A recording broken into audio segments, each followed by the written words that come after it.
Et à choisir entre Charleroi, même si tu adores Charleroi et Daines, tu préféreras quand même faire monter Daines.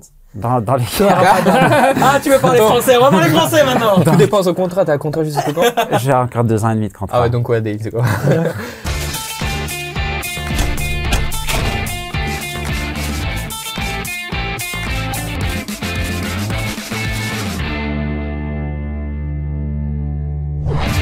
Parler ballon sérieusement sans se prendre au sérieux, c'est toujours mieux. Bienvenue dans un nouvel épisode du Clubhouse Football Time. Quel plaisir de vous retrouver encore une fois pour parler de notre championnat adoré, le championnat de Belgique. Vous allez voir, on va parler de tout. Va y avoir du Standard, va y avoir du KV Mechelen. Bah oui, forcément, il faut aussi en parler. C'est une grosse surprise dans notre championnat de Belgique. On va parler également de Charleroi. On vous l'a promis, il est là. Le gros morceau sur Charleroi arrive et l'Union Saint-Gilloise également. Mais avant ça, on va vous demander de liker évidemment cette vidéo et puis de vous abonner si ce n'est pas déjà fait à la chaîne parce que c'est important, ça nous permet de continuer et ça nous donne beaucoup d'énergie pour vous offrir à chaque fois des superbes invités comme un ici à côté. Il est incroyable, il est à côté de moi. Je vais le présenter.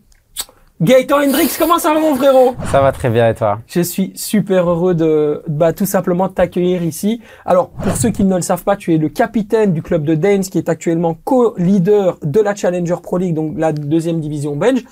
C'est pas mal quand même le parcours. Waouh! Tu reviens en grosse forme, gros but encore une fois ce week-end. Il est là mon Gaëtan. Bah écoute, c'était l'objectif. Hein. Quand je suis parti là-bas, c'était un choix difficile, je te l'avoue, mais après j'espère vraiment pouvoir remonter. Et pour moi, le chemin le plus facile, on va dire, c'est avec mon club. Donc pour le moment, tout se passe bien. Je touche du bois que ça continue jusqu'à la fin. Le brassard de capitaine te va bien aussi. J'ai un peu l'impression que ça t'a aidé à être encore meilleur, non? Ah, en tout cas, c'est toujours, c'est vrai que quand t'es capitaine, t'as un rôle un peu différent de la normale, mais c'est surtout que je me sens vraiment bien dans ce groupe et que le groupe a énormément de confiance en moi, que ce soit les joueurs et le staff. Et en tant que joueur, c'est toujours important de sentir qu'on t'aime bien. Alors évidemment, c'est super intéressant de t'avoir parce que tu es passé par le Standard de Liège en club, en formation, jeune, ouais. en jeune, par le club de Charleroi et c'est deux gros sujets qu'on va aborder aujourd'hui. Donc voilà, d'où l'intérêt aussi que tu sois à côté de nous. Thomas, comment ça va mon Thomas? Très bien, très bien. Je suis très content d'être ici. Et juste pour revenir sur ce que Gaëtan disait, c'est un joueur important parce qu'il est capitaine. Mais selon les datas, j'aimerais bien le préciser, selon les datas de la division 2, il fait partie des 3 meilleurs joueurs du championnat. Ça, c'est quand même une information hyper importante. Tu n'étais pas en France, tu n'étais pas là pour la Ligue 1. Qu'est-ce que tu as fait pour la Ligue 1? J'étais là pour Vends-nous du rêve, je t'en supplie. Chaque fois que tu viens, j'ai envie que tu me le dises. J'étais à Nantes, mais pour moi, c'était pas du rêve parce que la SNCF faisait grève. Du coup, j'ai fait 12 heures de route en voiture. Donc, 12 heures de route en moins de 24 heures, c'était chaud, mais voilà, j'ai dû le faire et c'était un beau match. J'avais jamais été à la Beaujoire en plus. Voilà. Première fois que j'ai été à Nantes. Un beau match classique, aussi. Hein. Un stade quand même assez atypique, je trouve. Ouais. Très grand, beaucoup de monde. Franchement, si vous avez l'occasion d'aller, faut y aller. Faut y aller. Quentin, comment ça va? Ça va bien, tranquille. Tranquille, en détente. Ouais. On a fait un peu de sport, on est bien? Non, pas de sport. Le repos ce week-end. Je le vanne tout le temps là-dessus. Un repos ce week-end. Et content de voir cette fin de phase classique en Belgique qui va être alléchante, que ça soit savoir qui va être dans les playoffs, Champions Playoffs, et surtout pour nos clubs wallons, qui va descendre, qui va être en zone rouge. Donc ouais, ça devient chaud quoi. Alors justement, c'est bien, on va en parler de tout ça, c'est les gros moments forts de la semaine, mais avant, on va commencer par la séquence que vous aimez le plus, celle auquel, eh bien, tout simplement, on fait appel à vous. Parole de supporters, bien évidemment, cette semaine, sur X, autrement appelé Twitter, on vous a posé une question très simple. Après son succès contre le Royal Antwerp Football Club, champion en titre, et à seulement 4 points du top 6, le KV Mechelen de Besnikazi peut-il créer la surprise et se hisser en Champions Playoff? Alors, les réponses, elles sont tout à fait, je dirais tout à fait différentes. Vous n'êtes pas vraiment d'accord dans la communauté. Ce qu'on peut dire, c'est que le FC Malinois, par exemple, eux, ils y croient. Et ils nous disent, nous sommes vraiment dans une dynamique incroyable, alors pourquoi pas? On joue sans pression et ça nous réussit pour le moment. Il estime, par exemple, à 50% de chance la capacité d'aller en Champions Playoff parce que ça peut aller vite dans un sens comme dans un autre. Ce que nous dit aussi Lassen nous dit Malines récupère son effectif total avec le retour de Storm, Konaté plus Slimani qui peut amener une grosse différence en cette fin de saison pendant que les concurrents devant ont perdu de la qualité lors du mercato plus les blessures.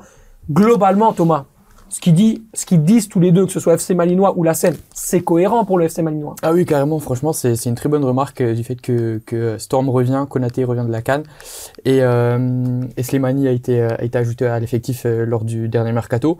C'est une équipe assez complète, je trouve, avec un nouvel entraîneur qui a instauré un nouveau système et franchement, ça donne envie. C'est vraiment cool à voir.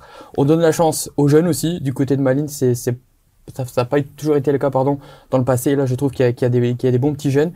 Et quand on regarde le programme de Malines, franchement, c'est un des plus faciles de tous les candidats à ce top 6. Est-ce que tu l'as le programme? Je sais qu'ils jouent contre Courtrai, RWDM. Okay. Donc, très important, ils jouent contre le Cercle. Et contre le Cercle aussi. Donc voilà, a priori, ce sont des affiches plutôt faciles. Mais bon, après, dans le foot, on ne sait jamais comment ça peut se passer. Surtout que RWDM et Courtrai doivent se sauver.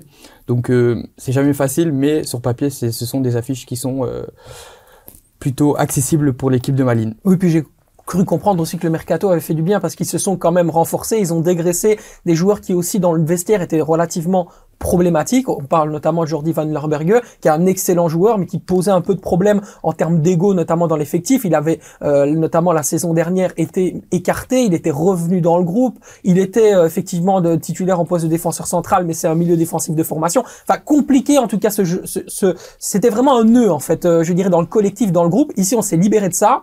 Il y a eu notamment le transfert de Garananga, qui est quand même un super joueur du côté du shérif Tiraspol, qui est vraiment un talent pour moi et qui a aussi aidé ce club à passer une étape. Et puis surtout, Quentin, je vais te laisser y aller là-dessus. Peshnikazi, quand même. Ouais, bien sûr, excellent coach. Franchement, il fait un énorme boulot, comme Thomas le soulignait. Et pour moi, il manquait un élément dans cette équipe de Malines, c'était le numéro 9. L'Oberbach, franchement, mérite à lui, il jouait, il se donnait, il laissait quelque chose. Mais les pieds carrés, franchement, pour moi, c'est les pieds carrés devant le goal, quoi. Il y avait Bassett, hein. Ouais, il y avait Bassett. Quand Bassett était là, c'était mieux. Ouais. Mais quand Bassett n'était pas là, quand il était avant, c'était l'Oberbach titulaire. Puis là, c'est l'Oberbach qui est redevenu titulaire.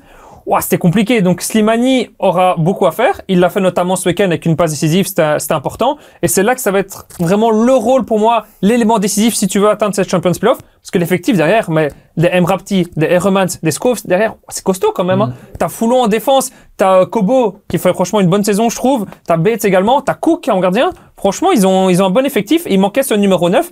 Et Slimani a cette expérience, notamment avec la Ligue des Champions, le titre également qu'il a déjà eu. Donc c'est pas beau. Quand tu les as affrontés, toi, Gaëtan, c'est quoi qui te marquait le plus dans cette équipe de Malines? Qu'est-ce qui est vraiment aujourd'hui, parce qu'on sait que c'est le dernier club à avoir gagné une Coupe d'Europe en 1998, donc 1988, pardon. Donc ça fait quand même une histoire. C'est quand même un grand club du championnat de Belgique. C'est quoi ce truc qui va faire que Malines, à un moment donné, ils peuvent faire la différence? Bah, tu sais, nous, on avait toujours très difficile d'aller là-bas parce que le stade, il y a quelque chose de particulier. D'ailleurs, même quand ils sont descendus en D2, les supporters sont restés. Et c'est vraiment un club de D1. Aujourd'hui, c'est difficile de jouer contre Malines, mais ce que je pense qui fait leur réussite maintenant, c'est qu'ils ont un coach qui connaît très bien le championnat, qui a peut-être des méthodes un peu plus à l'ancienne, mais qui fonctionnent.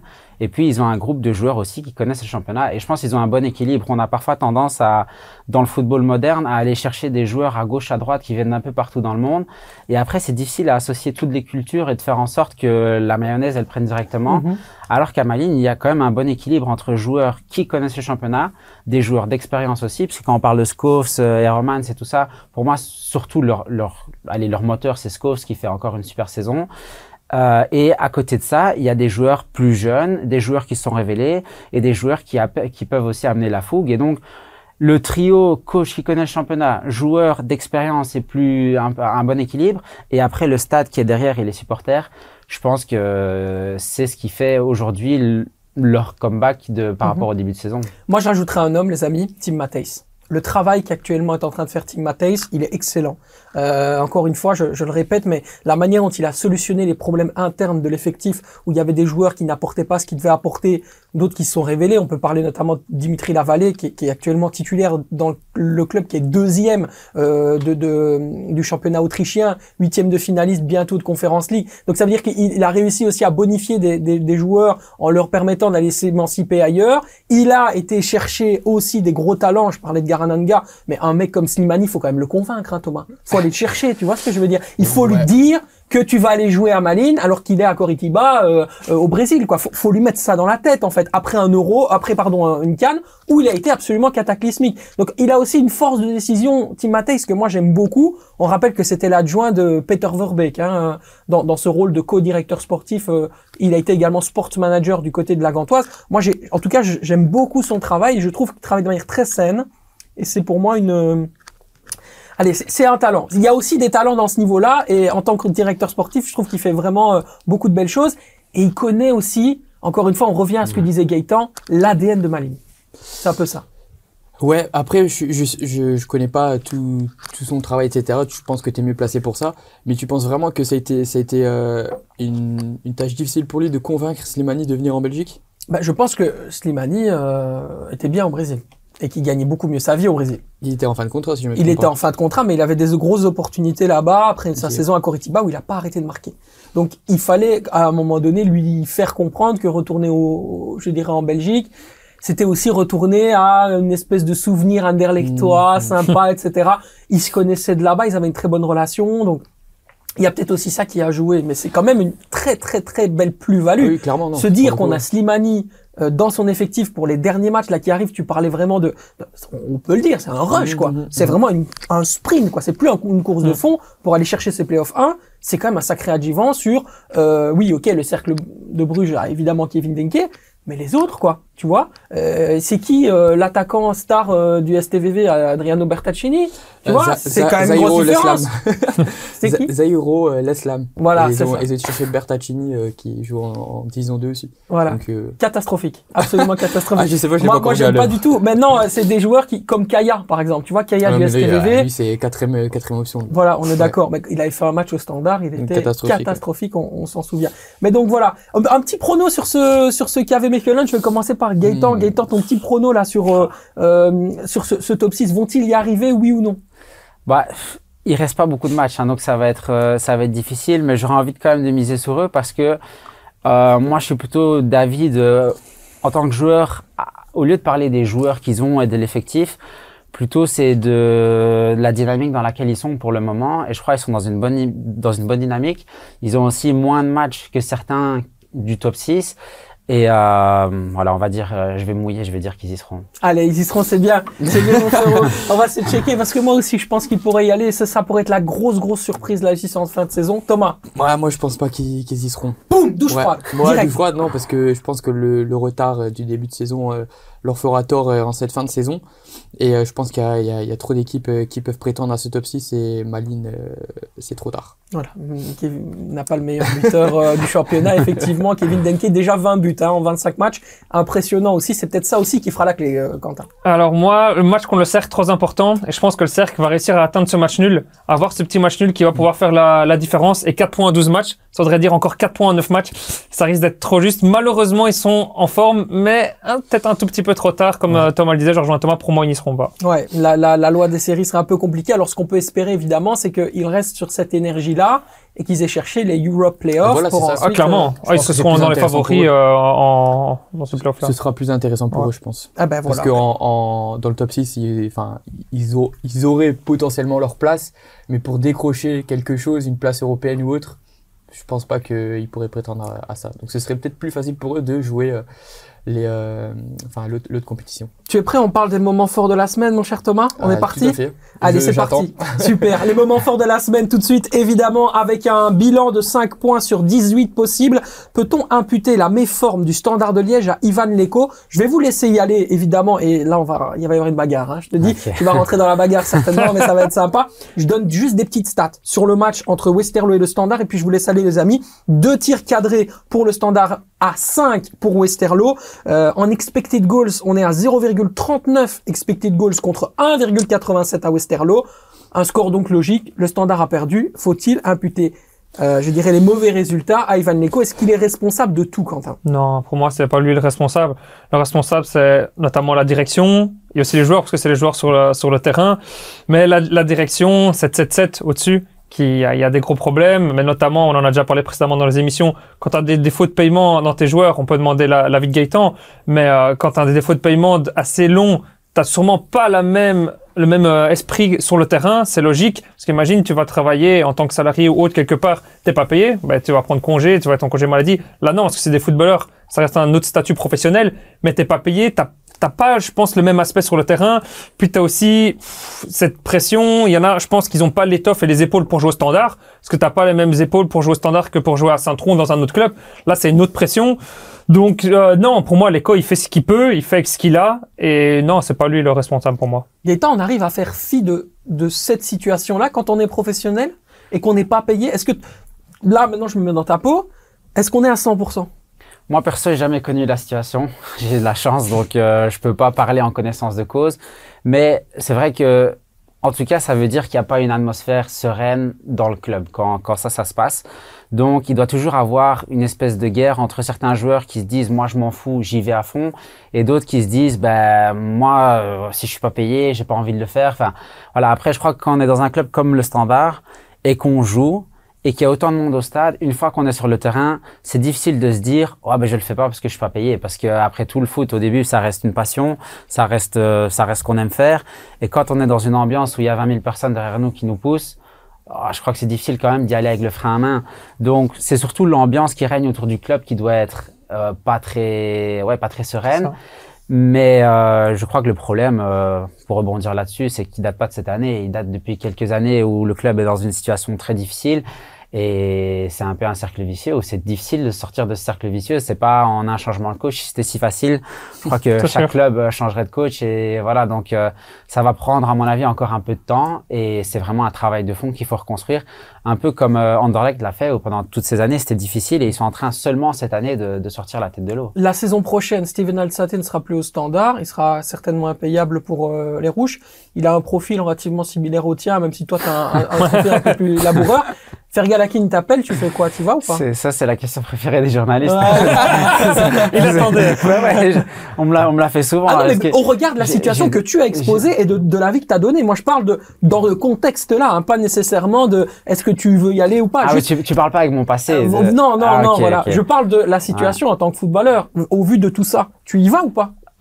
Tu prends en considération ce problème-là? Ou tu te dis, moi, rouge de cœur, tu peux pas dire ça parce que t'es passé par Charleroi, mais entre guillemets. C'est pour ça que je pensais que tu me posais cette question-là pour me charrier. Non, jamais, je me permettrai jamais, mon frérot. Tu sais bien, je t'aime trop. Non, mais alors, si tu parles vraiment en tant que joueur que t'as un appel d'un club comme le Standard, forcément que tu y vas, ça reste un club historique, hein. Donc je pense que pose la question à plein de footballeurs, tu préfères aller au Standard dans un club historique malgré le fait que la situation soit difficile. Même si c'est le bordel. Tu sais, quand tu convaincs un joueur, c'est un peu ce que quand tu parlais de Slimani, je crois que le joueur, il a pas regardé la même chose que toi. Il a regardé le public, est-ce qu'il y a un bon public ou pas? Le terrain, est-ce que c'est un bon terrain ou pas? Est-ce que la vie en Belgique, je l'ai aimé quand j'étais à Anderlecht? Et après, il s'est dit, oui, après, il a quand même regardé sa situation personnelle, bien évidemment, mais, et quand ces points-là ont été réunis, il s'est dit, bon, vas-y, moi, j'y vais, je vais à ma ligne. Donc, si le Standard t'appelle, tu vas te dire quoi? Tu vas te dire, je peux aller jouer dans un stade où chaque semaine, que ce soit crise ou pas crise, il y a 20 000 personnes. Je vais aller jouer dans un club historique. Voilà. Après, si c'est vraiment le bordel et que ce qu'il te propose aussi personnellement, ça va pas du tout par rapport à ta situation actuelle, alors forcément, tu y vas pas. Mais je crois que ces clubs-là ont un pouvoir fort, c'est que ça reste des clubs historiques. Et donc, même Anderlecht en difficulté, il y a plein de gens qui sont allés à Anderlecht parce que ça reste Anderlecht. Quand tu regardes, je vais prendre un exemple là qui me vient alors que je connais pas le joueur personnellement. Kandus, il est passé de l'Union à Gand. Pourquoi? Parce que Gand reste sur papier un club plus gros que l'Union, alors que sur ces dernières années, aujourd'hui, tu peux te dire pourquoi est-ce qu'il est parti là-bas alors que l'Union, ils sont premiers. Parce qu'il lui offrait peut-être le double de ce qu'il gagnait. Voilà, certainement. Mais donc, pour te dire qu'un joueur, il réfléchit peut-être pas comme toi en te disant c'est le bordel dans ce club, moi j'irai pas. D'accord. Il se réfléchit en disant l'historique du club et voilà, ça reste quand même un club de prestige. Donc, bien sûr. Je pense qu'ils arriveront toujours à attirer des joueurs malgré leur situation. Thomas, un profil comme Gaëtan au Standard de Liège, dans ce rôle de numéro 8, pour aller apporter l'impact et surtout l'identité qui parfois est manquante Parce que c'est ça, Clairement, on peut y venir là-dessus.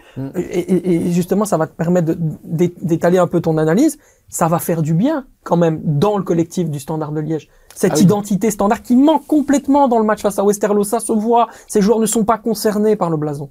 Oui, carrément, 19h45, on voit les compositions des deux équipes. Je vous dis honnêtement, j'ai pris mon téléphone, j'ai été sur Unibet, j'ai mis de l'argent sur la victoire de Westerlo. Hein.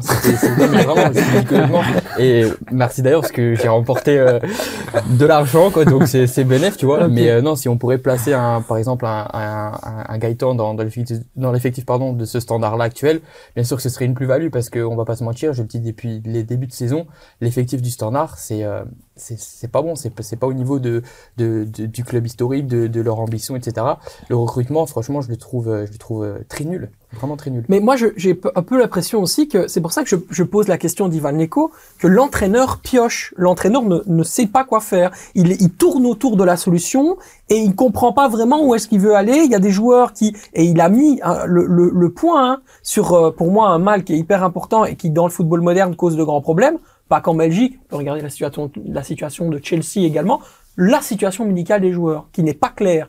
Est-ce que le joueur est disponible ou pas? Est-ce que le joueur est blessé ou pas?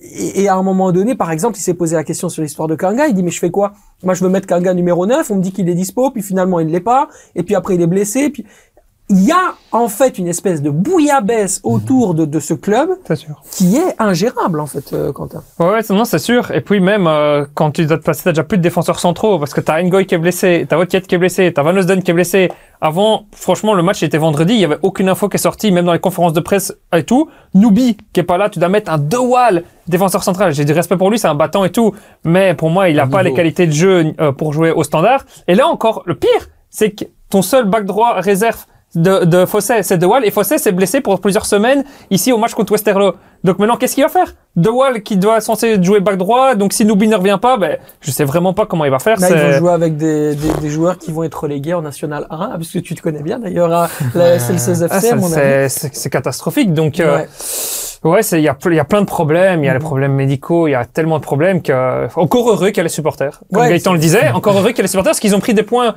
qu'ils auraient pas mérité de prendre grâce aux supporters, et sans ça, clairement, ils seraient clairement dans la zone rouge. Gaëtan, il y a une phrase moi qui m'a marqué dans la presse, c'est celle d'Arnaud Baudard, le capitaine du club, qui dit à Pierre Locht et Fergal Harkin, pourquoi vous n'iriez-vous pas voir les supporters?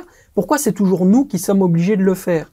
Donc là, on est clairement dans une situation où si c'est le capitaine qui pose la question, ça veut dire que les joueurs disent prenez aussi vous vos responsabilités, vous êtes aussi responsables, c'est pas que sur nous qu'on doit mettre la patate chaude entre guillemets. Tu vois ce que je veux dire? En tout cas, ça veut vraiment dire qu'il y a un conflit et que les joueurs sont pas sur la même longueur d'onde que la direction, ça c'est sûr.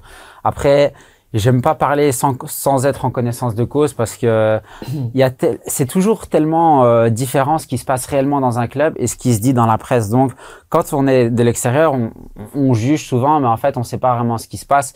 Là, pour rebondir sur les propos que tu disais sur les blessures, parfois c'est tellement compliqué en fait parce que c'est toujours pareil, hein, soit tout marche bien et tout roule, soit c'est un cercle vicieux. Là, avec les blessures, souvent, il y a un problème de communication entre les staffs médicaux et les staffs de joueurs.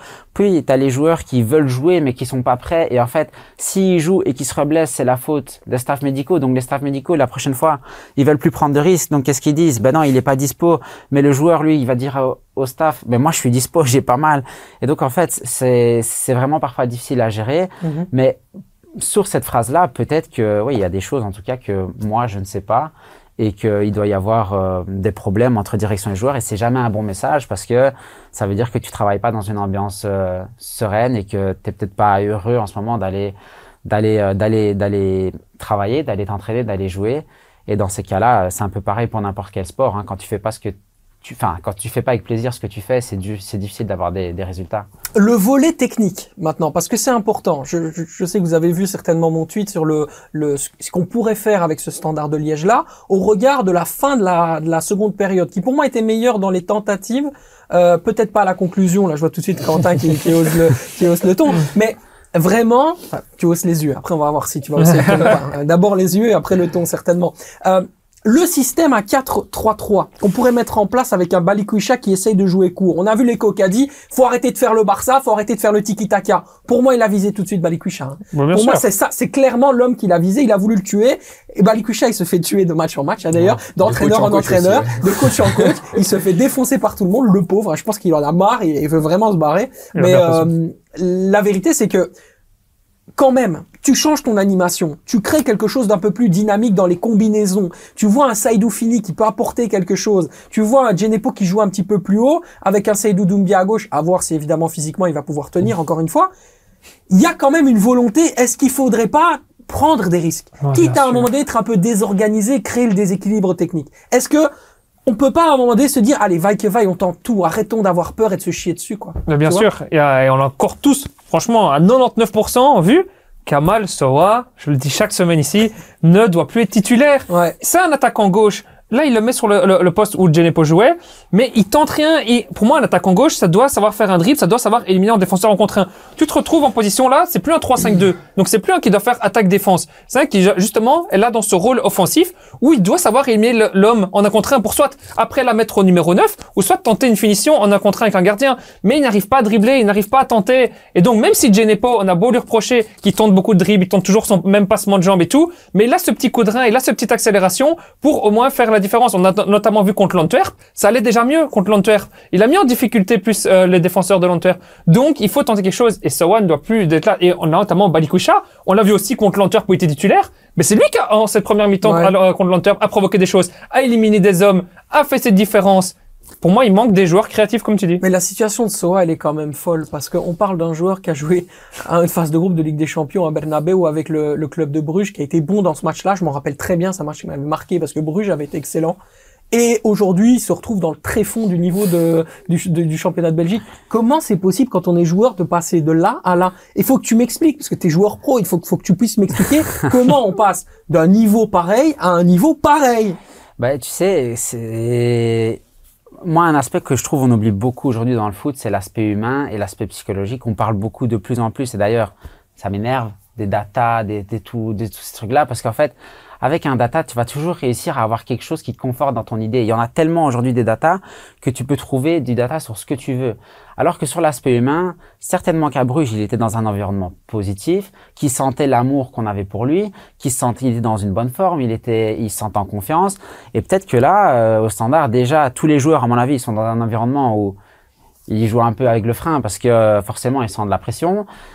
Si tu sais que tu joues pas bien et que la semaine d'après tu joues plus, bah tu joues encore plus avec le frein. Donc c'est difficile à expliquer, mais je pense que c'est juste l'aspect psychologique et l'aspect humain je me sens pas bien, je suis pas droit dans mes bottes, ça marche pas pour le moment et c'est difficile de sortir de là, hein, vraiment. D'un avis extérieur, on peut se dire mais qu'est-ce qu'il fait celui-là? Il était tellement bon avant, mais franchement c'est difficilement explicable. Mais pour moi c'est vraiment l'aspect psychologique qui fait que pas le bon environnement et pas dans la meilleure forme. Thomas? Pour moi, il est juste tout simplement mal utilisé. Quand il jouait très bien, quand le club de Bruges a décidé de poser, si je me trompe pas, 9 à 10 millions d'euros pour lui, quand il était prêté par Leicester à Louvain, quand il jouait justement à Louvain, il jouait pas sur le côté gauche. C'était un genre de 10 qui s'infiltrait dans le rectangle. C'était un peu à la Bellingham. Vraiment, la comparaison est peut-être folle, mais calme-toi. C'était quelqu'un qui pouvait s'infiltrer, qui pouvait marquer des buts, donner des assists, etc. C'est un joueur très intéressant, mais il est très mal utilisé. Au Standard, il ne doit pas jouer sur le piston gauche.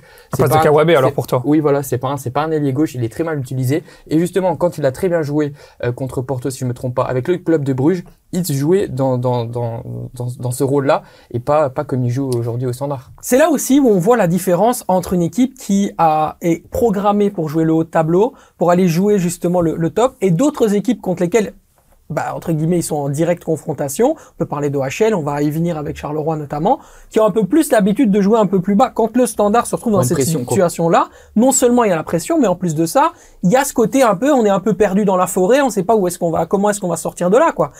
Il y a vraiment ce sentiment-là, Quentin. Bien sûr, c'est comme je disais tantôt, il faut avoir les épaules pour jouer au Standard. Tu vois, il faut avoir comment dire, les épaules pour avoir cette pression. Ouais. Tu joues à l'OHL, mais tu sais que tu vas jouer plus le milieu de tableau et tout. Donc tu sais que si tu perds, comme tu dis, ben c'est moins grave. Le match d'après, tu vas gagner, ou 2 matchs après, tu vas gagner. Tandis qu'au standard, ben t'as aussi cette pression des supporters. Les supporters de l'OHL vont jamais réagir de la même chose que les supporters standards, ils vont pas mettre la même pression, vont pas supporter leur équipe de la même manière et tout.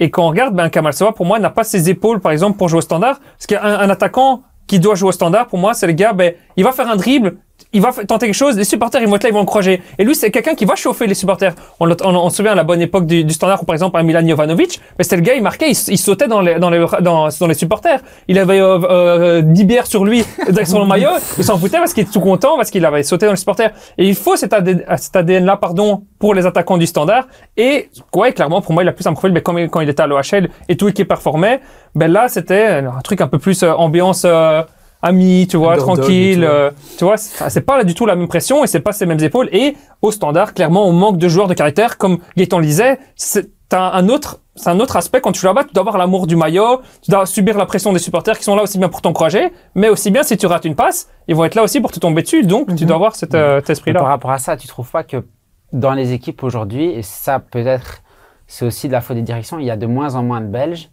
Et du coup, tu as de moins en moins cet amour du maillot dans le sens où quand tu viens de l'extérieur, bah, de toute façon, si je descends avec là, moi je suis quand même un étranger, j'irai quand même ailleurs. Et que... Ce qui est fondamentalement, pour moi, paradoxal, parce que tu as la loi sur les fameux 6 Belges qui doivent être inscrits dans la feuille de match, qui fait en sorte qu'à un moment donné, ça, c'est encore une fois, c'est l'absurdité de la règle. Ok, mais maintenant tu peux être 20. Non, mais je te donne raison, hein, parce que maintenant tu peux être 20, donc généralement, tous ces Belges, ils sont tous sur le banc, hein, donc, en tout cas, la majorité. Et quand on revient, par exemple, on regarde Maline qui revient maintenant, ben c'est peut-être, je me trompe peut-être, hein, parce que je connais pas, je regarde pas tous les matchs et tout ça, mais c'est peut-être une des équipes qui a le plus de Belges. C'est correct. Sur son terrain. Donc c'est là que je trouve quand tu es dans une situation de crise, il faut en revenir au fondamental. Tu viens autant sur l'aspect sportif que le reste, tu reviens sur des bases simples, tu fais du classique, mais tu fais pas du superflu. Et dans tes joueurs, tu vas chercher des gars qui vont se battre et qui ont la connaissance de la compétition et l'amour du maillot. Et souvent ça, c'est des Belges qui connaissent le championnat et qui, voilà, soit ont grandi dans des clubs où ils jouent, donc soit c'est leur club formateur et ils voudront se battre, mais souvent quand c'est des étrangers, ouais, ils viennent ici, c'est qu'un tremplin, c'est un truc de passage. Je dis pas que pour les Belges c'est pas un tremplin, parce que ça peut être pour beaucoup de Belges un super tremplin aussi de jouer en Pro League, mais dans tous les cas ils ont moins ce truc de se dire si je descends, bon bah si je descends j'irai ailleurs et voilà, c'est pas grave quoi. C'est là que t'as un gros problème au standard, et c'est tout simple, 7-7-7. Parce que tu fais ramener des gars de 7-7-7, du Hertha Berlin, du Genoa, c'est des mecs mais qui n'ont aucune identité du standard. Tu fais ramener des joueurs là, ils sont juste là pour jouer, ils savent qu'après, ils s'en foutent, le standard, ils descendent dans des deux, c'est pas mon problème, je retourne dans mon ancien club. Et c'est là, par exemple, où t'avais des Chanak, des joueurs comme ça, qui eux, comme tu dis, ont été formés au standard, ont ces connaissances du club, ont cet amour du maillot, et c'est des joueurs comme ça qu'il faut, c'est pas des joueurs de prêt. Le pire, hein, de ce que moi je pense, c'est que tous ces joueurs-là joueraient pour moins cher, parce que c'est les jeunes du club. Bien sûr. Et ils se battraient 3 fois plus. Bien sûr. En plus, maintenant, pour les clubs comme Standard, Genk, Anderlecht et Bruges, pour eux, c'est une telle vitrine d'avoir leur équipe de moins 21 en pro. Parce que je me rappelle, si à mon époque, j'avais pu jouer des matchs considérés comme pro en moins 21, pour leur valeur marchande à tous ces jeunes qu'on regarde aujourd'hui, on joue contre... Quand moi, je regarde les compos de temps en temps en D1B, je me dis... Purée, mais en fait, j'ai 10 ans de plus que lui, je prends un coup parce que pour moi, dans ma tête, je suis encore celui qui vient de commencer. T'es frais. Et là, je vois des petites 15 ans et tout. Je me dis, c'est quoi ça? Et en fait, eux, il suffit qu'ils jouent 10 matchs, leur valeur marchande, mais elle explose. Donc pour eux, c'est c'est un cercle vertueux. Hein, s'ils commencent à faire ça, à faire jouer leurs jeunes. Et en plus de ça, j'en suis certain, les supporters pardonneraient beaucoup plus à des jeunes du club à des étrangers qui s'en fichent un peu, quoi. Oui, je pense. Et il y a une chose aussi que tu n'as pas mentionné quand tu parles de 777, c'est que par exemple un profil comme le tien chez 777 a de fortes chances de ne pas être validé parce que en fait, si tu veux, il y a de telles strates de validation pour aller chercher le joueur et finalement soumettre l'offre qu'aujourd'hui, tu dois passer par beaucoup de gens différents. Il y a le profil qui est souhaité, par exemple, par Fergal Harkin, qui est validé par une deuxième cellule de recrutement qui n'est pas celle affrétée du standard. Donc, on parle pas de Laurent Daphné, de Tomem Poto, de Maxime Spinelli, etc. On parle pas de cela. On parle d'une autre zone avec des Anglais qui sont à Londres, dirigés notamment par Rob Dransfield, qui eux, en fait, si tu veux, doivent valider ensuite le joueur. Ensuite, ça va passer par Dransfield, et après tout ça est diligenté, évidemment, avec l'accord du directeur sportif de 777, qui est également celui de la Genoa, qui est Johannes Sports. Donc, voilà un peu le fil qu'il faut. Sauf que le feeling, de se dire putain je sens le club, j'ai le truc, excuse-moi j'ai dit un gros mot, mais c'est ça le truc de dire putain, mais je sais que ce mec là il a trop envie de porter le maillot du Standard, il connaît le club, il va le faire, etc. C'est pas inscrit dans les datas. Tu vois ce que je veux dire? C'est là que j'allais rebondir. Tout ça c'est fait avec quoi? C'est fait avec les datas. Ouais. Et aujourd'hui, c'est ce qui manque vraiment dans le foot actuel, parce que, comme tu dis, de plus en plus, le recrutement, il est fait avec de l'intelligence artificielle, des data, des chics, des tchacs, enfin, j'en sais rien. Mais derrière là, tu manques l'aspect humain où tu te dis, ouais, le gars, je le sens, le gars, il va y aller. Et voilà. Et tu as raison que certainement, je serais pas accepté dans ce truc-là. Moi, tu sais, la plus grosse problématique que j'ai eue tout au long de ma carrière, c'était t'es pas assez grand pour jouer mieux défensif parce que du coup tu vas pas pouvoir mettre ta tête alors que dans le fond on dira ça à Coquet de Paul.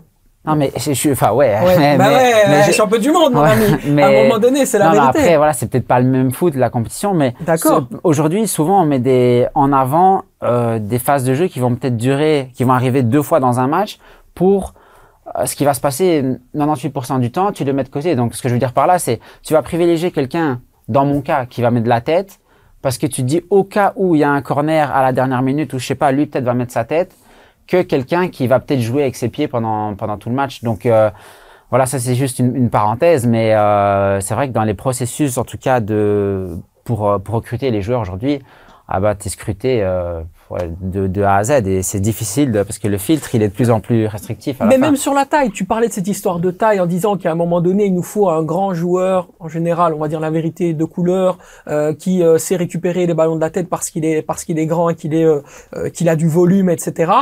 Personne ne prend en compte la détente. Personne ne prend en compte l'impact physique, la lucidité en match. Est-ce qu'il va à un moment donné avoir l'intelligence dans le placement? Tout ça, c'est des trucs que la data elle peut pas voir.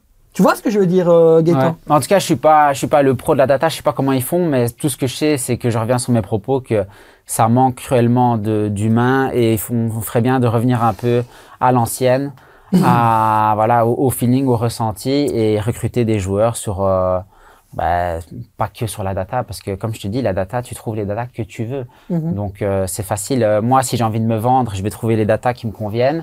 Et si toi, tu as envie de me détruire, tu vas trouver les datas qui te conviennent. Donc, chacun, en fait, ça donne raison et tort à personne, la data. Tu sais quoi, on va revenir à l'ancienne, on va parler de Charleroi. En tout cas, à l'ancienne pour toi. On va parler du Sporting Charleroi, évidemment, c'est notre gros morceau dans les moments forts de la semaine dans le Clubhouse. 1 point gagné, 0 tir cadré pour le Sporting Charleroi face à Louvain, 13e et premier relégable avec 25 points à égalité avec Oud-Heverlee Leuven. Comment les hommes de Felice Mazzu ont-ils pu descendre si bas cette saison, Thomas? On en parle depuis le début de saison, et on en a encore parlé il y a 2 semaines ou 1 semaine, si je me trompe pas, je me souviens plus qui c'était. Il y a 2 semaines. Il y a 2 semaines, ouais. Moi, je pense que, je l'ai déjà dit, je pense que Felice Mazzu n'a plus ce truc-là avec Charleroi. Son deuxième passage est catastrophique et on va pas se mentir, c'est nul. C'est juste le fait qu'il ait déjà travaillé là et sa relation avec Payet qui font qu'aujourd'hui il puisse encore rester dans le club. Mais je pense qu'ils auraient dû faire exactement comme Malines, supprimer Mazzu, prendre un autre entraîneur.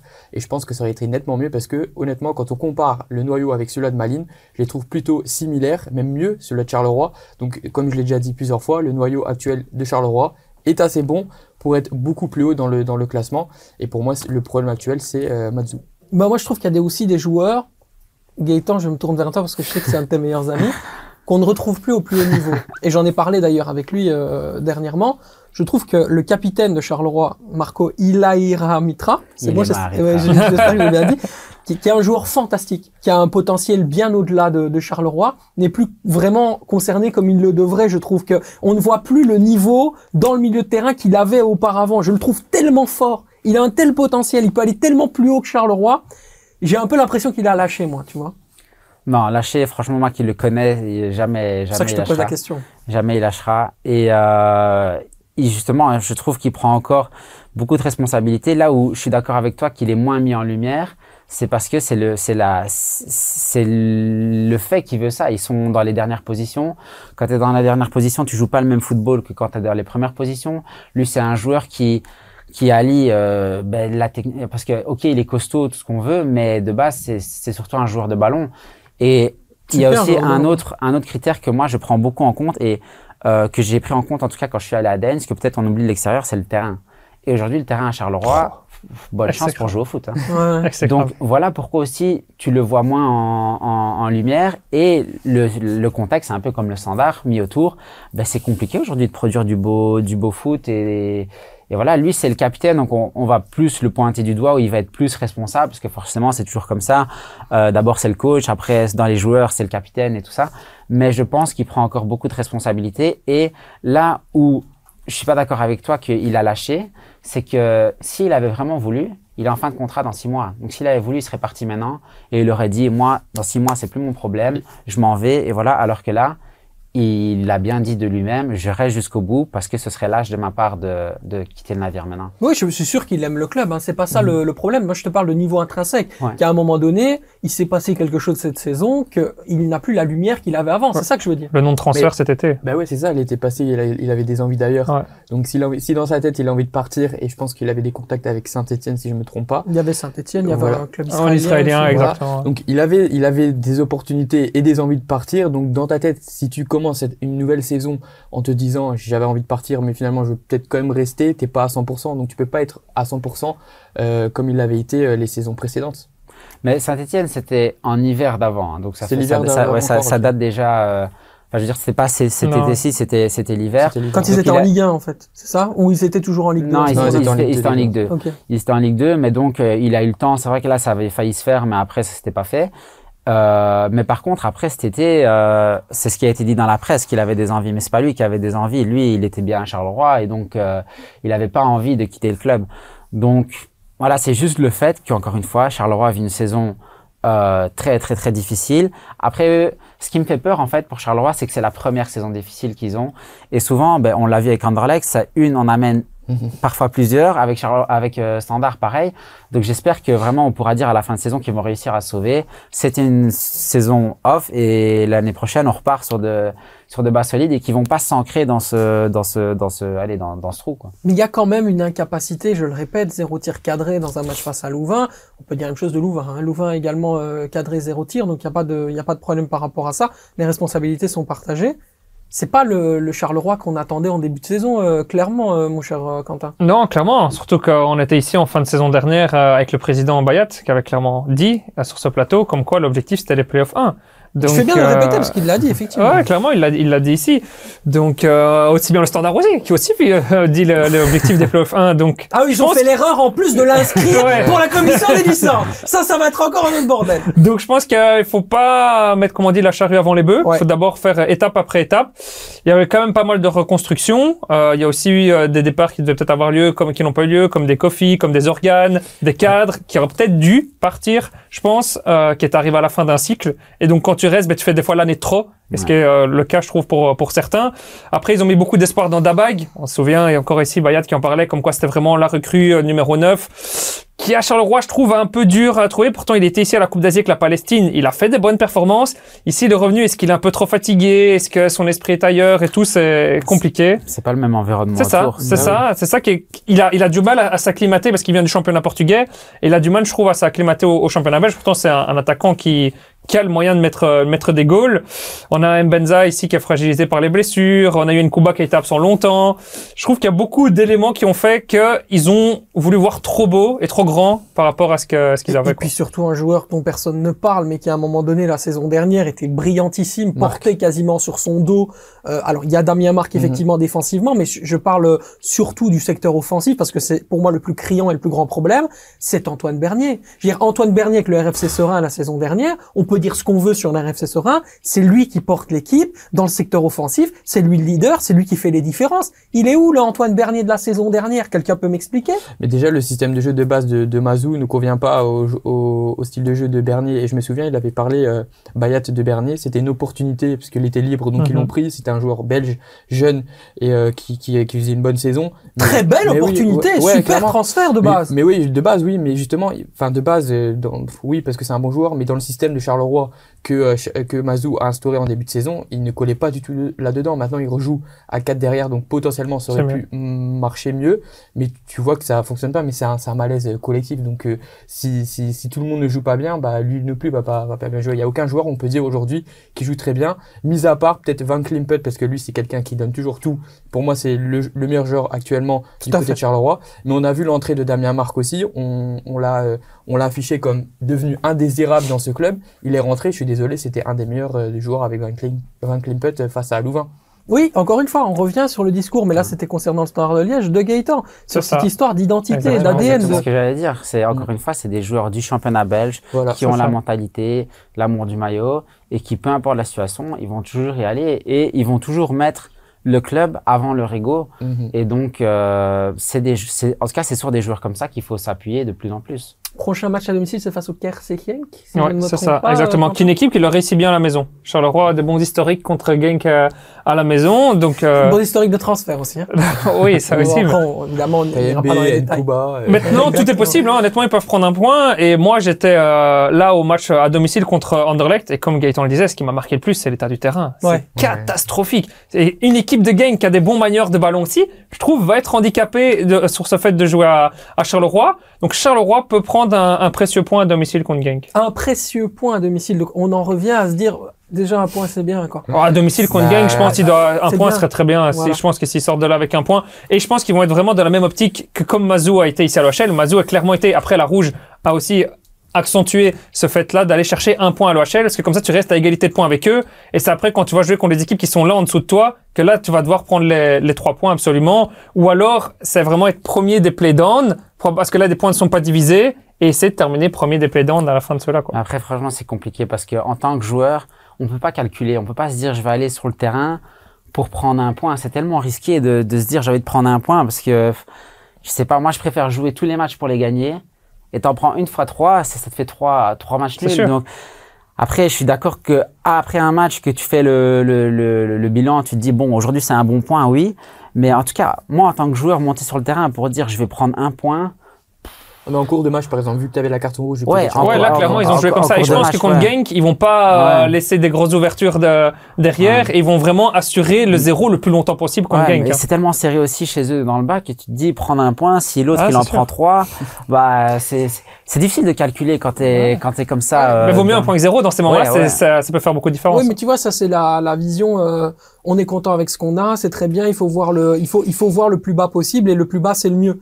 Je suis d'accord avec Gaëtan. À un moment donné, il faut aussi hausser le niveau. Il faut penser autrement. Si Charleroi veut je dirais, concevoir comme un club qui, à un moment donné, doit aller chercher, comme le disait Mehdi Bayat très bien la saison dernière sur notre plateau, les fameux Champions Playoffs. Tu veux te concevoir comme ça, tu dois pas penser qu'un point c'est bien. Mais je suis 100% d'accord avec vous. C'est comme on écoutait les discours de Mehdi Bayat qui avait dit si on gagne contre Penn, on prend les 3 points là. Après, si on fait un nul contre Courtrai, on a 4 sur 6, c'est un bon résultat. Qu'est-ce que t'as fait dans ta tête? T'as gagné contre Penn. Tu t'es dit quoi? Ah ben après contre Courtrai, je peux me contenter d'un point. Qu'est-ce que t'as fait? T'as perdu. Donc c'est ça. Ici, pour moi, clairement, ils doivent viser les 3 points, mais c'est pas du tout dans l'optique dans laquelle ils seront. Surtout que là maintenant, il va rester 4 matchs. 4 matchs, les points aujourd'hui, là ça se joue plus à la technique, au football. C'est Warrior. Qui va aller le plus au mastic, qui va faire le plus la différence. À un moment donné, qui va frapper à 30 mètres et voir le ballon rentrer en pleine lucarne. C'est ça aussi. C'est à un moment donné, on n'est plus sur la gestion technique. La gestion technique, c'est fini. T'as les 6 devant, t'as les Avengers, ils sont partis. Bruges, l'Union, on va en parler maintenant. Le Sporting d'Anderlecht qui évidemment marche sur l'eau avec des joueurs individuellement fantastiques. Mais dans ce bas de tableau-là, maintenant, c'est plus ces valeurs-là dont on a besoin. Charleroi doit revenir quasiment à l'ancienne, quoi. Sur ce qui faisait les qualités de base de Charleroi, époque Père B, je vais dire Père But. Parce que ça manque tellement de buts que je pense au but à Charleroi tout le temps. Dante Brogno, buteur historique évidemment, mais ce genre de configuration-là, elles doivent se mettre en route. Et pour le moment, j'ai l'impression que le switch mental, il est pas prêt, tu vois. Ouais, c'est vrai que si je compare par rapport à moi, mon époque où j'étais là-bas, je crois qu'il y a aussi un élément, c'est qu'à mon avis, le vestiaire est plus pareil. C'est-à-dire qu'avant, Charleroi était encore un cran en dessous par rapport à ce qu'il est aujourd'hui en termes d'image. Et donc, c'était vraiment, tous, on se battait les uns. Enfin, il y avait, à mon avis, moins de noms, moins de joueurs plus forts. Aujourd'hui, il y a des joueurs avec une valeur marchande plus élevée que quand moi j'y étais. Et donc, il y a peut-être ce petit truc qui a été perdu.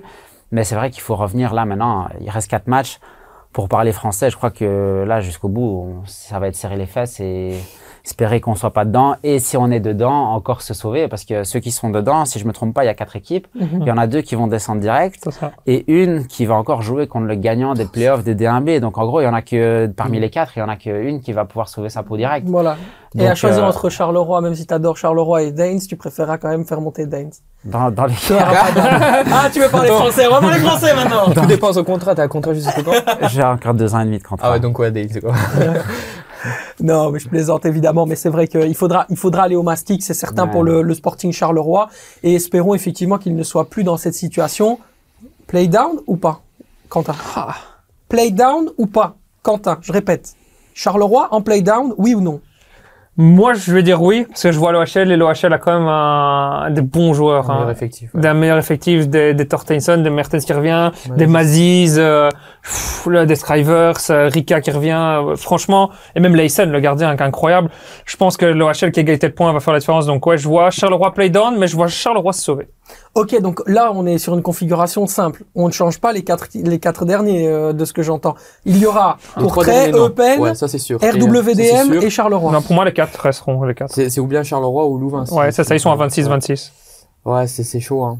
Mais ouais, je pense que Charleroi va être dedans. Charleroi va être dedans. Malheureusement. Ou le Standard, hein. J'ose même pas te poser la question. Moi non plus, j'ai pas envie que je la pose. Bon, ben, réponds ce que tu veux et c'est bon, après ensuite sur l'Union. Parce que, franchement, mon cœur espère vraiment qu'ils y seront pas. Ouais.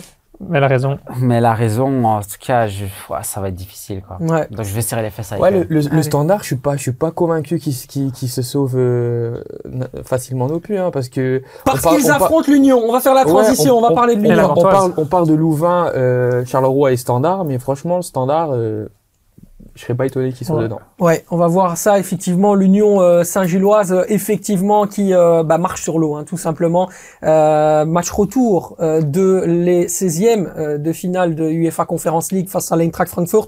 Demi-finaliste retour également contre le club de Bruges de la Coupe de Belgique. Et puis leader du championnat de Belgique avec 62 points, soit 8 points d'avance sur le Sporting d'Anderlecht. Quelle stratégie l'Union doit-elle adopter pour ne pas revivre le scénario catastrophe de la saison dernière, Thomas? Déjà, juste garder le même esprit, le même jeu. Je pense que ça marche et ça fonctionne depuis le début de saison. Ici là, ils vont jouer le match retour en Conference League face à Francfort. Et ce qui peut jouer en leur avantage, c'est que justement, ils ont déjà cette expérience de l'année dernière contre ces équipes allemandes. Ils ont joué contre Leverkusen, contre l'Union Berlin. On a vu en deuxième mi-temps que l'Union peut, pas facilement, mais peut vraiment battre cette équipe de Francfort, et j'y crois vraiment. C'est vraiment à eux de jouer le truc, mais s'ils veulent vraiment se concentrer, c'est ce qu'ils ont quand même dit il y a quelques mois, s'ils veulent se concentrer sur le championnat, ce serait peut-être pas plus mal de laisser tomber cette Conference League, mais je pense pas qu'ils vont faire ça parce que c'est pas dans leur esprit, c'est pas dans leur ADN, c'est pas comme ça que ça fonctionne.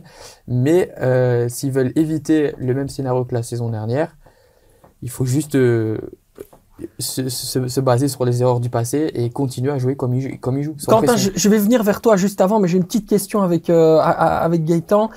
Quand on doit gérer plusieurs compétitions à la fois, comment est-ce qu'on fait au niveau d'énergie, en termes d'influx, pour pouvoir à chaque fois se remettre dedans, dans une autre configuration, etc. Comment est-ce que physiquement le joueur tient sur une saison entière comme ça? Moi, personnellement, je préfère comme ils sont dans la situation actuelle, ils n'ont pas le temps de penser aujourd'hui parce qu'ils sont tout le temps occupés, ils jouent tout le temps, tous les 3 jours. Ils s'entraînent pas, c'est des semaines qui sont très longues parce qu'ils n'ont pas de jours de congé, mais en même temps qui passent très vite parce qu'ils sont toujours occupés. Et je crois que il faut pas, peut-être je me trompe, hein, mais moi à leur place je calculerais rien du tout et je me dirais pas je vais mettre la priorité sur ça et pas sur ça, parce que là ils vont commencer à se mettre eux-mêmes dans des situations difficiles si après ça plante. Moi je continuerai comme ils font depuis le début de saison. Voilà, en freestyle comme ils le font et tout marche bien. Pas de calcul, quoi. Non, pas de calcul, parce que tout marche tellement bien et ils sont tellement dans un bon flow qu'il faut pas le couper. Et si tu, enfin, moi je calculerais pas vraiment. C'est ce que Puertas disait. Hein. Puertas disait, ouais, en fait, on adore le fait de jouer tous les 3 jours parce qu'on s'entraîne pas, mais on préfère jouer que s'entraîner. Bah ouais. Donc, on adore être dans cette optique-là. Donc, clairement. Le joueur de foot, il déteste les semaines quand tu sais que tu joues le vendredi et après tu joues le dimanche, tu dis, oh là là, la semaine, comment elle va être longue parce que tu t'entraînes tellement longtemps. Donc, c'est 10 fois mieux les semaines courtes comme ça où c'est en fait, tu joues, récup, tu rejoues, récup, tu rejoues, récup et ça passe tellement vite. Et dans leur cas où tout tourne bien, l'ambiance elle est incroyable. Donc en fait, quand tu vas au vestiaire, c'est l'inverse des clubs qui sont dans un cercle vicieux. Eux, c'est un club où en fait, aller au foot, le temps passe pas quoi. Mais après le problème, c'est qu'en Belgique, ça va être les playoffs. Donc ça va être ils vont accumuler une fatigue, le fait de jouer les matchs de coupe de Conference League le jeudi. Et dans les playoffs, si t'as un Puertas qui est un peu plus fatigué, si t'as un Amoura qui est un peu plus fatigué ou qui se blesse, tout simplement, on a vu le McAllister qui s'est blessé contre Francfort. Je crois que c'est là que tu peux perdre des éléments et des pions forts. Et dans les playoffs, ça va faire la différence. On parle du deuxième meilleur buteur du championnat pour Mohamed Amoura. On parle du meilleur passeur du championnat de Belgique pour Cameron Puertas. Ça aussi, c'est important. Effectivement, c'est des hommes qui sont décisifs. Sans eux, c'est pas la même Union Saint-Gilloise. Clairement. Et c'est pour ça que moi, je suis d'accord dans le fait où tu veux jouer tous les 3 jours parce que tu restes dans cette optique tout le temps jouer, pas penser au reste et tout. Je suis d'accord avec Gaëtan. Mais attention que de l'autre côté, il y a aussi l'aspect physique. Et on a vu que les autres clubs qui jouent tous les 3 jours, à un moment, ce que je trouve qui est bien et ce qui est difficile, c'est ce que je me faisais la réflexion. En fait, dans chaque ligne, ils ont 1 voire 2 joueurs pour remplacer. Mais ça reste que ils ont pas un noyau super large. Non. En défense, je suis pas d'accord par contre. Hein. Ils peuvent pas côté gauche, Leison il est out pour la si Machida se blesse, maintenant c'est fini. Mais quand je regardais, donc ils ont leurs 3 titulaires, donc McAllister, Burgess et Machida. Et après, ils ont toujours le Sykes qui est là qui joue pour McAllister. Oui, donc c'est pour ça que je dis sur chaque ligne, ils ont 1 ou 2. Donc en défense, il y a Sykes. Sur les côtés, il y a Thérault. Au milieu, il y a... pour le moment, t'as personne hein, pour remplacer Lapoussin. T'as Teclab, mais il est pas... honnêtement, on l'a vu jouer au total 17 minutes cette saison. On ne le connaît pas, mais si ça se trouve, il peut être très bon. Parce que là, il me semble qu'il a joué contre Courtrai. Il a joué, mais c'est la première fois qu'il était titulaire, alors que Lapoussin a déjà été... C'est Thérault qui est remplacé. Il a été plusieurs fois absent cette saison. Lapoussin, Teclab, on ne lui a jamais donné sa chance, on lui donne que maintenant. Donc, Mais là où je trouve que c'est quand même bien, c'est que quand tu es trop, ok, peut-être que tu vas jouer un match de temps en temps quand tu es dans toutes les compétitions, mais tu vas pas jouer beaucoup. Alors que là, en ayant que 1 voire 2, tous les joueurs ils vont jouer. À la fin du championnat, ils auront tous 15-20 matchs. Et donc en fait, même si t'es pas titulaire, tu te sens vraiment totalement impliqué parce que tu joues beaucoup. Alors que quand tu as trop de joueurs, tu as un noyau de 25-30, le coach, il appelle de toute façon difficilement plus que 16-17 joueurs, qui considèrent vraiment comme des joueurs. Ceux-là, je sais, je peux les faire jouer. Donc en fait, c'est risqué, comme tu dis, parce que si tu en as plus d'un qui se blesse, c'est difficile. Mais d'un autre côté, tous les joueurs jouent en permanence. Et donc, s'il y en a un qui est fatigué, ok, moi je suis fatigué et pour le moment, leur gestion de la rotation est vraiment bien. Et je garderai l'esprit positif qu'ils ont et le bon flow de jouer tout le temps. Et je crois que Amoura et Puertas, ils sont assez malins que si à un moment donné, ils sentent quelque chose de dire, aujourd'hui, moi, c'est compliqué. Mais au moins, il n'y a pas cette pression parce que l'autre aspect, c'est, imagine maintenant ils disent non, on va calculer la Conference League, on s'en fout, on va y aller. De 1, quand tu es sur le terrain, tu le fais pas. Et de 2, imagine la pression que voilà, maintenant tu es éliminé. Et derrière, comme on n'est plus maintenant, t'as plus intérêt à te blesser n'importe quoi. Donc il va avoir une pression externe sur lui, alors qu'en étant là tous les matchs, et puis aller prévoir les blessures, tu peux pas le faire. Peut-être il va se blesser musculairement et peut-être qu'en fait ils vont être plus que sur une compétition et on va lui briser n'importe quoi et ce sera pas une blessure musculaire. Donc ça, tu peux pas le faire. Et en fait, le cercle vicieux dont on parlait avec Charleroi et le Standard, ici, on parle de l'inverse, c'est-à-dire qu'on parle de cercle vertueux. C'est-à-dire que les victoires amènent les victoires. La concurrence, tu parlais notamment des solutions qu'il peut y avoir sur le banc. Si Amoura, par exemple, ne se sent pas bien, il va se mettre sur le banc. C'est ce que tu as dit. Il y a Denis Eckert Ayensa, qui reste quand même un joueur hyper intéressant, qui a fait une très belle entrée face à l'Eintracht Francfort en Conference League, qui a été bon aussi face à Courtrai. Est-ce que le fait de voir les coéquipiers être très forts, ça donne aussi envie, et gagner surtout, ça donne envie aux autres qui sont sur le banc d'élever aussi leur niveau de jeu. Et au final, en fait, le bon amène le bon et le positif amène le positif et tout le monde a envie de se tirer vers le haut. C'est ce que je comprends, Quentin. La concurrence améliore, hein. On a toujours dit ça depuis tout petit, tu dis ça, c'est t'as un joueur, si t'as pas de concurrence, tu vas être dans ton fauteuil, tu vas être tranquille. Oh, je fais pas une bonne performance, c'est pas grave, je suis encore titulaire. Ouais. Dès que là, tu sais, il y a encore des Amani qui reviennent de la CAN et tout. Tu performes pas, t'as des gars, ils ont faim, ils sont sur le banc et ils ont déjà montré qu'ils savent le faire. Donc ça élève le niveau de tous les joueurs, que ce soit des remplaçants, parce que quand ils montent, ils ont faim, ils ont envie de marquer, ils ont envie d'être décisifs, ils ont envie de bien jouer. Mais des titulaires, tu les vois, les titulaires, ils sont incroyables. Donc, je pense que c'est plus une concurrence saine, parce que pour rebondir à ça, c'est vrai, je suis d'accord et je suis pas d'accord, dans le sens où quand tu sais que tu as de la concurrence qui est tellement proche que si tu rates un match, c'est l'autre qui joue, ok, t'es obligé de jouer mieux, mais t'as une moins grande confiance parce que tu sais qu'à tout moment, tu sors de l'équipe. Alors que là, c'est une concurrence saine dans le sens où ils savent qu'avec toutes les compétitions qu'ils ont, ils vont quand même rejouer la semaine d'après. Et donc, quand tu sors, t'es pas fâché, tu te dis pas, oui, la semaine prochaine, est-ce que je vais être sur le banc, est-ce que je vais jouer? Ouais. Et donc, en fait, c'est tous ces paramètres-là qui font que, quand l'autre il sort, il se dit pas, j'espère que l'autre il va être nul à ma place. Hein. Ils se disent, j'espère vraiment que il va amener quelque chose et les résultats. D'un point de vue cognitif, tu es maintenu en éveil. Ouais, c'est ça parce que tu il faut la vérité aussi, il faut le dire dans le monde du foot. Logiquement, quand ça se passe mal, quand tu joues ou quand t'es sur le banc, tu regardes pas le match de la même façon. Hein. Quand t'es sur le banc, tu te dis, j'espère que celui qui est à ma place, ça va mal se passer. Comme ça, c'est moi qui joue après. Alors que quand t'es dans un cercle vertueux, franchement, tu te dis pas ça. Hein. Tu te dis, j'espère que tout va bien se passer, qu'il va bien le faire. Et dans tous les cas, qu'il le fasse bien ou mal, je sais que la semaine prochaine ou dans 2 semaines ou dans 3 semaines, la chance, elle va être là parce qu'on a tellement de matchs et ça se passe tellement bien. Et il y a juste cet esprit de rotation, en fait, qu'aujourd'hui, ils sont dans un cercle vertueux, comme tu dis, qu'ils ont réussi à créer. Mm-hmm. Et ça, ils le doivent quand même. Hein. Pour dire un petit mot quand même sur le Sporting d'Anderlecht, est-ce que vous voyez clairement une différence de 8 points dans le jeu, en tant que spécialiste et expert, entre les deux équipes? Est-ce qu'il y a vraiment cette différence de 8 points qui s'exprime dans le jeu? Mais clairement, on le dit depuis le début de saison, Anderlecht, ce qu'il propose aussi bien offensivement que défensivement, c'est pas waouh. On n'a pas ce truc, vas-y ce soir Anderlecht joue, vas-y je vais allumer ma télé, je vais regarder parce que j'adore aller voir jouer. Avec l'Union, t'as ça. Et ça fait depuis 2-3 saisons. Mm-hmm. Moi, quand l'Union joue, je regarde facilement, j'allume ma télé, c'est facile, je me force pas à regarder, tu vois. Anderlecht, des fois, j'ai l'impression de me forcer de regarder parce que je retrouve pas parce que tu travailles, que tu dois donner. Oui, ça aussi, oui, mais je veux dire, c'est pas le même engouement quand je vois que l'Union joue à 16h. Je vous dis, à 16h, je suis devant ma télé et je suis content d'être devant ma télé, tu vois. Je suis vraiment impatient de voir ce qu'ils vont faire. Et quand ils jouent à Courtrai, t'es au stade, carrément. J'étais parce pas que t'habites pas loin. Oui! J'étais pas au stade parce que j'avais fait 12 heures de route, j'avais pas envie de reprendre la voiture. Franchement, non, j'étais cuit. Donc j'ai pas été, mais normalement, je vais aller. Je comprends bien. Mais du coup, non, moi, je trouve que cette union, non, c'est pas la même chose. Les 8 points de différence, il y a vraiment un grand écart entre ce que propose l'Union aujourd'hui et Anderlecht. Avec un Anderlecht. Oui, mais c'est la grosse différence entre les deux équipes pour moi. C'est ce que tu expliques, c'est-à-dire qu'il y a l'individualisme et les grosses individualités qui font à chaque fois la différence à Anderlecht, mais qui sont mises les unes à côté des autres. Mm-hmm. Et finalement, à force de les faire jouer ensemble, ça va de mieux en mieux. Et puis à côté, ça va même très bien hein, quand on voit les performances, notamment Strokens, que moi je trouve qu'il monte vraiment en puissance, que j'adore. Et Yaris Silverskaren, ça va de mieux en mieux. On en parlait la semaine dernière. Pas la première mi-temps. Voilà, mais qui est quand même pas mal. Et puis à côté, des individualités qui sont pas spécialement considérées comme des stars au regard des observateurs du championnat de Belgique. On parle des médias, on parle des supporters, etc.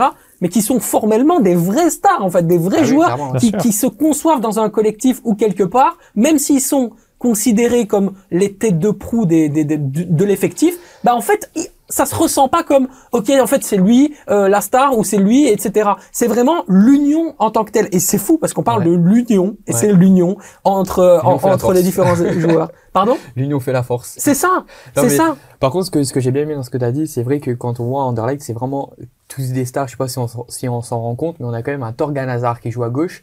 On a un Dolberg qui a été reconnu comme l'une des plus grosses stars à son jeune âge.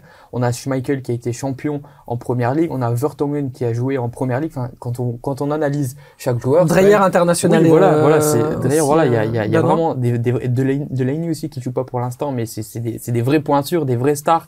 Donc, c'est ça qui est un peu difficile de les faire jouer tous ensemble. Mais a priori, pour l'instant, c'est pas forcément beau à voir, mais en termes de points et d'efficacité, ça marche. Ouais, et on rappellera aussi qu'un championnat, c'est souvent une course de fond. Et donc l'Union là-dessus, heureusement, je pense qu'ils ont quand même aussi un petit avantage de ce point de vue-là sur le Sporting d'Anderlecht, parce que créer l'entité qui va te faire aller, je dirais, plus haut et plus fort, ça fait quand même la différence. Bon les amis, on va passer au crack, la fraude. T'as réfléchi, Gaëtan, ou pas? J'ai juste un crack, mais fraude, j'en ai pas. Ok, on va la lancer tout de suite. Place à votre séquence. Évidemment, le crack, la fraude, pas la claque, ça c'est autre chose. Ce sera peut-être une nouvelle séquence d'ailleurs. Évidemment, moi je prends le parti d'abord de commencer juste pour vous dire, parce que tu en as parlé en préambule concernant le KV Mechelen, que j'ai adoré la performance de Dame Foulon, que je trouve que c'est un joueur qui progresse dans ne serait-ce que même dans son replacement tactique, qui est un joueur qui est arrivé de Serie B de Benevento et qui est vraiment en train de prendre le niveau qui est le sien et qui a vraiment un très gros potentiel, une très belle mentalité. Défensivement, il a appris en Italie et ça se voit, et offensivement, il a tout le temps l'occasion de se montrer. Il fait souvent les bons choix et surtout c'est un joueur qui techniquement est hyper intéressant. Il a fait un très très gros match au Bosuil face justement à l'Antwerp. Voilà, gros crack, c'est vraiment mon coup de cœur de la semaine.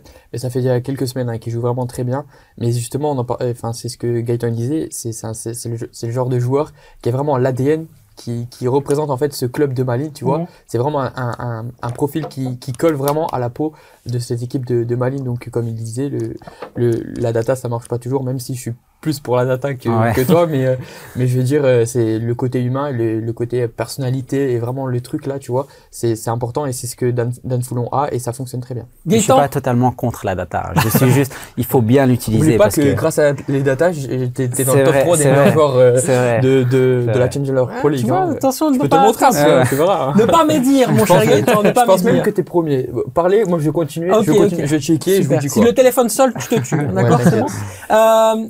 T'as réfléchi ou pas? Ton crack, t'as fraude, j'ai laissé un peu de temps là. Ouais, écoute, comme je te l'ai dit, mes enfants étaient malades ce week-end, donc j'ai pas pu beaucoup regarder. Mais du coup, donc c'est ta fille le crack, c'est ça? Donc mon crack, des images que j'ai vues, allez, je vais mettre le buteur du derby entre le Cercle et le club de Bruges, parce que comme c'était un top match, de pouvoir faire ce geste-là, je pense que ça procure une émotion vraiment top. Donc lui, je vais le mettre dans mon crack. Et par contre, la fraude, ça c'est ton métier de critiquer les joueurs. C'est pas donc je vais te laisser le faire. C'est mon métier, voilà. Et donc c'est justement pour ça que je le ferai pas, parce que c'est pas mon métier. Thomas, t'es revenu, t'as regardé les stats? J'ai su check, il est troisième. Troisième. Donc il y a 2 joueurs devant lui, un joueur du Berscott et un joueur du Dender qui est premier. Voilà. Une idée, non? Pas une idée? À mon avis, c'est Lennart Hens, le capitaine. Premier, exact, c'est lui. Et de Berscott, à mon avis, ça doit être Verlinden, je crois. Non, c'est Sanusi. D'accord, Sanusi, voilà. Comme ça, on t'es pas très loin, tu fais un but la semaine prochaine, tu passes premier. Thomas, ton crack. Alors moi, mon crack, quand on parle de crack, en général, je pense qu'on pense plutôt à des jeunes joueurs, prometteurs, c'est ça là, etc. Mais cette fois-ci, je vais prendre un vieux briscard. Ok. Un vieux briscard qui m'a étonné parce qu'il a été absent pendant presque 1 an.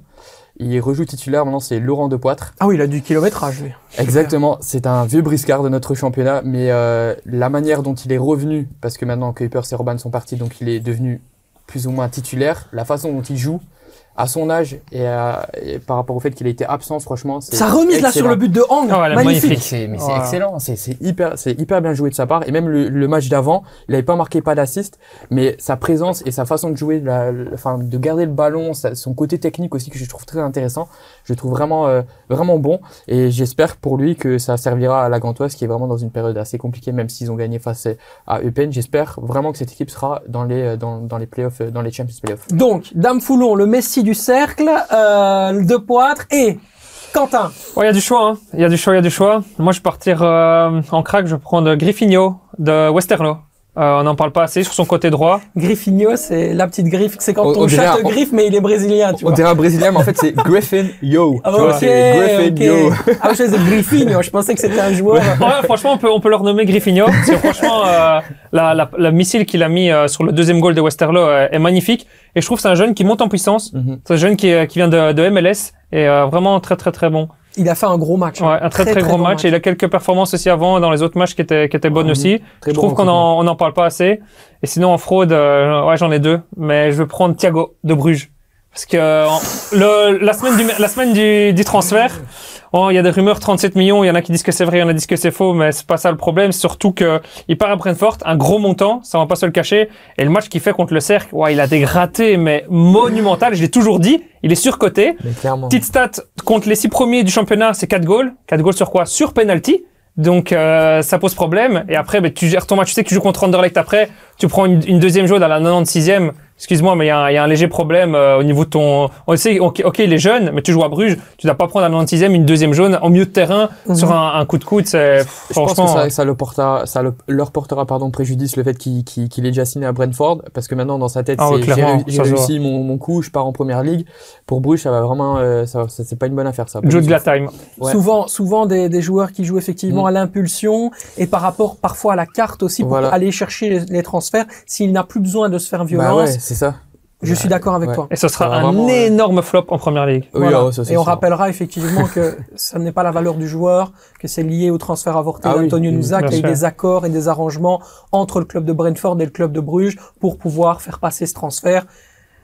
Sinon quoi, Brentford devait certainement passer à la caisse au niveau juridique avec des amendes, etc. Enfin bref, il y a eu un gros pataquès. Ouais. Finalement, l'accord a été trouvé et donc Antonio Nusa n'ira pas à Brentford. Ils auraient pu prendre Scovelsel alors. Hein. C'est une question de choix de joueur. Franchement, Thiago, il a joué deux. Mais je pense pas que Scovelsel voudrait aller là-bas, parce qu'il est vraiment dans une mentalité où il refuse des gros clubs. Il avait même dit dans une interview qu'il avait refusé la première ligue parce qu'il préférait retourner à Copenhague et tout au Danemark. Il préférait jouer à Copenhague que jouer en première ligue. C'est Zoé Recical qui l'avait dit. Voilà, exactement, ouais. Et qu'il avait dit ça, et comme quoi, ça se voit que le joueur qui privilégiera pas un club ou un gros championnat, il privilégiera d'abord une ambiance et jouer avec ses potes qu'autre chose, quoi. Ouais, c'est bien le cas. Bon, wait and see, effectivement, pour le sort d'Igor Thiago et ses performances, notamment en Champions Playoff, on y sera très attentif. Wait and see, évidemment. C'est votre rendez-vous dans, quelques heures maintenant, effectivement, avec les nouvelles infos. Il y aura du Denke, il y aura du Romelu Lukaku et on vous parlera également d'Ernest Noama, pardon. Pourquoi Ernest Noama?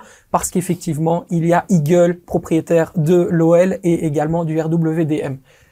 Gaëtan, on arrive à la fin de cette émission. Merci beaucoup. Merci à toi de m'avoir accueilli dans ton charmant studio. Tu es toujours la bienvenue et je suis, non, on dit le bienvenu, oui, pardon, toujours le bienvenu. Et franchement, c'était génial. Ça fait plaisir que tu aies pu partager ton expérience de footballeur. Bientôt, évidemment, tu donneras ton expérience en crypto-monnaie. Ça, c'est évidemment autre chose. T'as arrêté, t'es plus là-dedans. C'est très bien. Non, mais tu as une belle réputation, en tout cas, chez tes confrères footballeurs à ce niveau-là. On t'appelle le génie. Voilà, je te le dis. On t'appelle le génie Gaëtan. En tout cas, merci beaucoup d'être venu. Thomas, merci beaucoup. Avec plaisir, hein. Et je te souhaite de retrouver la Pro League la saison prochaine, que ce soit avec Days ou avec un autre club. Hein. Voilà. Mais pas se promener dans les datas comme ça va faire les choses. Voilà, nous aussi, on te souhaite effectivement de retrouver l'élite du championnat de Belgique parce que tu le mérites et t'es un gars qui a du cœur et surtout quelqu'un de vrai. C'est assez rare parfois dans le milieu du football. Je tenais à le dire. Quentin, merci beaucoup. Avec plaisir, merci. J'espère aussi que Gaëtan viendra en D1 comme ça sur un certain jeu avec des cartes. On pourra jouer avec lui aussi en D1 belge. Voilà, la semaine prochaine, on recevra un joueur aussi légendaire du Stade de Reims, mais également du club de Charleroi. Effectivement. Je sais qui c'est. Tu sais qui c'est, vas-y. On l'a déjà vu ici, non? Non, on l'a pas vu ici, mais on l'a vu. Vous l'avez vu certainement dans le vestiaire sur RMC. C'est Cédric Forêt. Ouais, Cédric Forêt, effectivement, entraîneur du club de Namur, qui sera avec nous la semaine prochaine. Voilà, merci à vous de nous avoir suivis. Pour ceux qui sont restés jusqu'au bout, on like comme d'habitude et n'hésitez pas à nous donner vos ressentis sur l'émission. On est toujours hyper heureux d'avoir vos retours. Prenez soin de vous, prenez soin des autres et n'oubliez jamais, le Clubhouse n'arrête jamais de parler de football. Jamais. Ciao, ciao.